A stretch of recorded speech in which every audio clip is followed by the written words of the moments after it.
Hello, hello. We're on these last 5, and I really like these, so let's go ahead and do it. So it says the National Park Rangers have some data about bears, and here's our histogram. So we automatically notice this looks like some skewed data, so we can't always think it's going to be normal. Now, I've drawn this graph, a billion times, and skewed data looks like this data on the outside is pulling the mean to the right, so that's why this is right skewed. But it doesn't go this far. So as we're kind of narrowing it down, you probably narrowed it down to A or B because the median is the number in the middle. So if we were able, and you probably could, it would take a while, but you could count up or approximate the area on this side and the area on that side, and that would probably be the midpoint right there, the median, where half your data is, right? And so that looks like it's between 140 and 180. So that's where our median is. And so A and B, we've narrowed it down. Now we're trying to figure out where the mean is. So, but lots of the data are pretty much right here. So yeah, the median is here, but almost like quite a bit of the data is here. So the mean would just be pulled a little to the right because it's right skewed data. But don't go too far. So that's why I picked A. I believe the mean, and you could go through and calculate that. It would be really tedious. But if you'd like a better explanation, I'm happy to give it.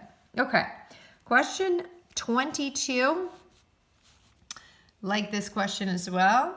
If we did a 95% confidence interval, what happens when we change in? So that's really interesting. I think the best way to illustrate that is to actually change in. So our test statistic plus or minus our critical value, and we multiply that by the standard deviation of the statistic. So they're asking what would affect the margin of error? Well, this is the margin of error. So our test statistic doesn't change when we change in, and actually as long as we keep the same confidence interval, this number doesn't change. So the only thing that could change is this standard deviation of the statistic, and notice it does have an n in it. So if I change the n, it will change it. And if you understand mathematically what's happening there, you probably got the answer right. So if you got the answer wrong, this is probably the best way to think about it. If originally, so let's just assume that people were indifferent. Half the people said yes, half the people said no, and the problem says it is a proportion question. So the standard deviation of the statistic would be 0.5 times the complement of 0.5 divided by n, if it originally was only 50. So we notice we get a value of 0.7. So that's the standard deviation of the statistic, and I'm going to multiply 0.7 times my critical value. Now, what would happen if we decided to increase n? Notice we get the same exact outcome, but now our standard deviation of the statistic is half as much. Interesting, right? And the reason is when we compare the square root of 50 to the square root of 200, that's where this half as much is coming from. All right, so this is being divided by 2. And when you divide a number by 2, you get half as much. So that is our answer, D. Question 23. Super really like this question too. So 23, the reason why I like it is I'm forced to make little squares. So I can't really make a square here. I would suggest copying over this picture from your book to a piece of paper and think about writing out. So a least square regression line really is finding area. It's a geometry question, my favorite. So it's calculating the area of all the squares above the line and all the squares are below the line and trying to balance those out. So there's quite a few dots down here trying to make a square. It's getting a little sloppy, but there we go. Trying to balance that. And then they're saying if there was a P way up here, what would happen to this line? Well, I think it's pretty obvious. If there was a P way up here, that is one heck of a big square.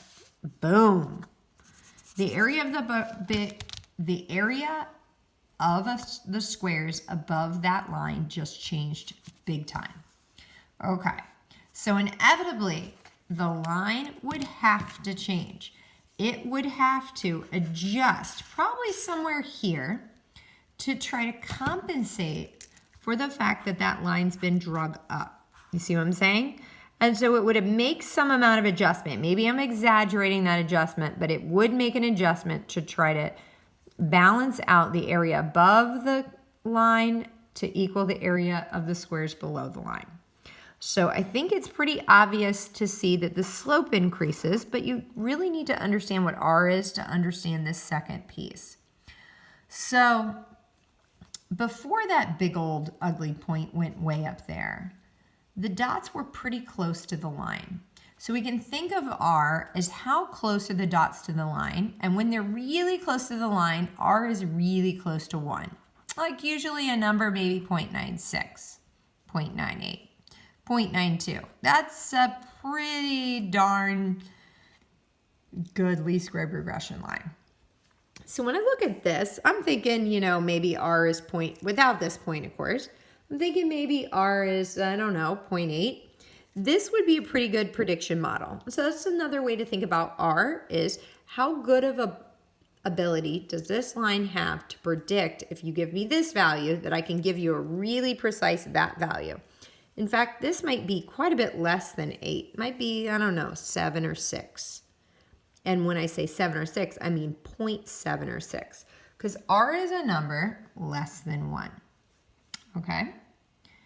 Now, I hope that makes sense that obviously if I add a point up here, if this is in fact a data point, then now the dots, and now the line is drug a little bit higher, increasing the slope, and now the closeness of the dots to the lines is much less close. And so therefore, it will decrease R.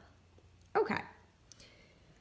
Couple more and we're gonna be done. So this graph stands out. It's very interesting. We haven't really seen one that just kind of floats up here, but something very obvious jumps out at me. I notice that here, there's not a lot of variability, right? The temperature only fluctuates between 58 and 98. Not a lot of variability.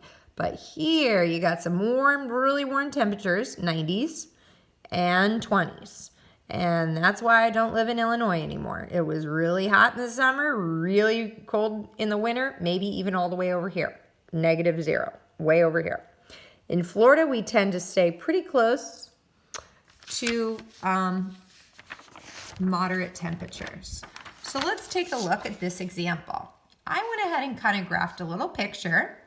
And so the top data had a lot of variability because its range was from 20 to 90, which means its range was 70. The other data had much less spread outedness, which is also range. We can think about the standard deviation, the range, and the IQR as all measures of spread outedness or variability. So E is the best pick because it talks about this group being much more variable, and I would agree with that, and I think everybody would agree with that. Okay, last question. I cannot wait. Let's do it. I really like this question too. So let's talk about it. Question 325 says, suppose the null and alternate hypothesis for the significance test were this. So, accepted truth is that the mean is 40 and you have a hunch that it is less than 40. So you're in luck. Question A, or choice A, says, what if mu is 38? So you're like, ooh, that's pretty cool. That's some amount of evidence that mu is less than 40 because in your sample you got a mu of 38. But looking at B, they got a mu of 39. Well, that's some evidence, but not as much as 38. So it seems pretty obvious that if our mu was 38, then we would have the power to detect the problem. And that's what they mean by power. So the highest power would be the highest ability to detect an issue where we would in fact reject the null hypothesis. So at this point, the one most likely to reject the null is the one that's furthest away from the accepted truth. It's probably obvious that A is our choice, but let's talk about the other two. So if, same thing, I just redrew the curve.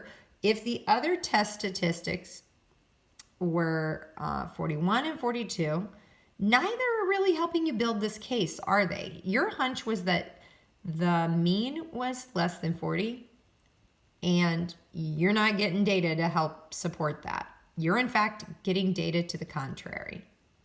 So that's not helping. Now, last but not least, the only one I didn't talk about was this one.